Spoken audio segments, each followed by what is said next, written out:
தண்ணி எடுத்துக்கங்க.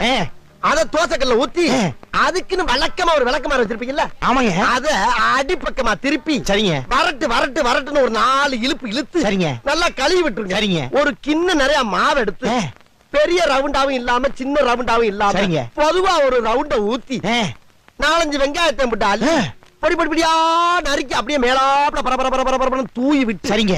ஒரு நீளமான கேரட் எடுத்து அதையும் பொடி பொடியா நறுக்கி சரிங்க. அப்படியே மேலாப்ல பரபரப்பா தூவி விட்டு சரிங்க. ஒரு 16 கரண்டி நெய் எடுத்து சரிங்க. அதுல 6 கரண்டி நெய்ய உள் சைடு அப்படியே லேசா விளாவி விட்டு சரிங்க. 10 கரண்டி நெய்ய தோசைக்கு வெளி சைடு அப்படியே மேலாப்ல விளாவி விட்டு சரிங்க. இட்லி பொடி இருக்கு பாத்தீங்களா? அத அப்படியே அள்ளி மலை சாரல் மாதிரி அதை மேலாப்ல பரபரன்னு அப்படியே பேய விட்டு சரிங்க. பொத்துனாப்ல அப்படி ஒரு பரட்டு இப்படி ஒரு பரட்டு அப்படி பரட்டி விட்டு அப்படியே ரெட்டி கலர்ல முருக விட்டு அழகா